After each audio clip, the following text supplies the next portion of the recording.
मैं as a Raju Bharti बेरा एक अघोरी फिल्म का प्रोड्यूसर जो कि आने वाला 28 तारीख को छत्तीसगढ़ में नहीं, इंडिया में ही नहीं, वर्ल्ड वाइड रिलीज होने जा रही है। आपके नज़दीकी सिनेमा घरों में आपको देखने मिलेंगी 28 अप्रैल 2023।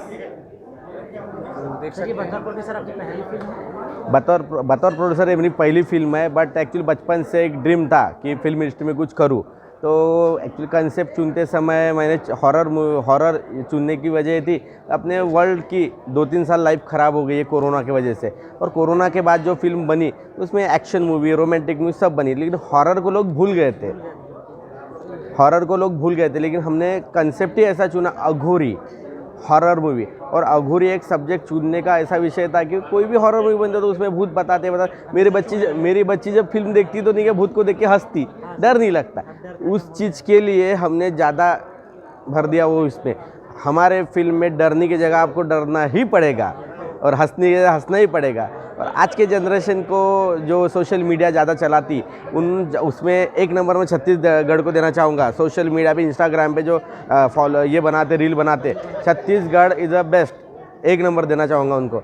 और हमारे फिल्म में जो इंस्टाग्राम से हमें जो रील बन रही लाखों में, तो मैं ऐसा लग रहा है मुझे छत्तीसगढ़ से प्यार मिल रहा है। और आपको एक बड़ी बात बताना चाहूँगा हमारे फिल्म में 200-300 लोगों ने काम किया, छोटे बड़े। इसमें पूरा 1-2-10 लोग तो बना नहीं सकते फिल्म, तो उसमें 25-30 लोग रायपुर के, छत्तीसगढ़ के हैं, जो कि उन्होंने हमें एक जो सीन जो करना था वो सीन के लिए हमारे को 1.5-2 महीने चले गए महाराष्ट्र में और साउथ में। तो एक लड़की नंदन नाम की, उसने मुझे बताया कि राजनांदगांव का नाम बताया।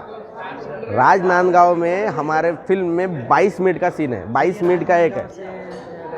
अच्छा 22, वहाँ का जो फॉरेस्ट है ना भैया को तो बताने की जरूरत नहीं, लेकिन मैं आपको बताना चाहूँगा बाकी सभी दर्शकों को, राजनांदगांव का जो फॉरेस्ट है उसमें वर्ल्ड में भी उसको जगह मिले तो कम है। एक्चुअली हमारे को खुद को डर लगता था, जहाँ पे लोग दिन में जाते नहीं थे वहाँ पे हमको रात को 2-3 बजे शूटिंग करना पड़ा। फॉरेस्ट का नाम नहीं मालूम मुझे, इतना याद नहीं आ रहा, बट राजनांदगांव मेरे को लड़की ने बताया था हमारे, तो उसके एक्चुअली थक गया था मैं, स्पॉट ही नहीं मिल रहा था। तो क्या करें, राजनांदगांव जैसे उसने बताया तो हम फॉरेस्ट में आए, परमिशन निकालने को 2-3 दिन, और वहाँ के लोग इतने प्यारे हैं कि फटाफट परमिशन हो गई। तो हमारे को जो 15 दिन की परमिशन तो खींचते 22 दिन लगे हमको वहाँ पे। 22 दिन हम वहाँ पे सभी लोग थे राजनांदगांव में। सर फिल्म का बजट कितना आ गया, क्योंकि वीएफएक्स होता है वहाँ पर बजट थोड़ा बढ़ जाता है। हाँ, बजट का विषय ऐसा है, शुरुआत की तो मेरे माइंड में एक अमाउंट नहीं बताऊंगा, लेकिन बजट बताऊंगा। मेरे माइंड में एक बजट था कि ये अमाउंट में जैसे 2-4-5 शेयर में फिल्म बनेंगी और उतना ही लगेगा, ऐसा मेरे को माइंड था। लेकिन जैसे फिल्म बनी तो मैंने जब देखा फिल्म तो सही में मुझे अच्छी लगी। फिर मैंने सोचा अपन महाराष्ट्र में क्यों लगाए, पूरे भारत में लगे। फिर हमारे जो ऑडियो लैब के ऑनर है सतीश पुजारी जी, उन्होंने बताया भैया वर्ल्ड वाइड लगा सकते हैं अपन, फिल्म सही में अच्छी है और हिंदी एक लैंग्वेज ऐसी है ऑल ओवर वर्ल्ड में चलती। तो इसलिए अपने विदेश में भी अपने इंडियन लोग रहते ना, सभी को जिसको समझते, तो वो भी लोग चाहते ना कि कोई अपनी फिल्म वहाँ पे लगे।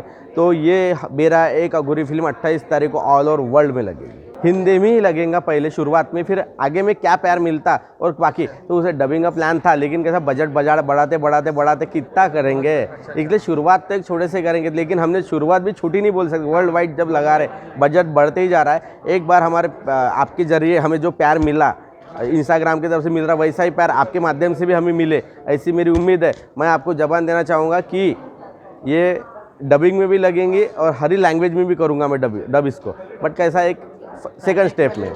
और मेरे तरफ एक्चुअली एक दूसरी फिल्म रेडी बन के है, तो छत्तीसगढ़ को ही लेके करने की कोशिश करूँगा मैं। मेरे माइंड में प्लानिंग चालू है, यहाँ के लोग बहुत जुड़ चुके हैं इसलिए। Thank you sir, thank you.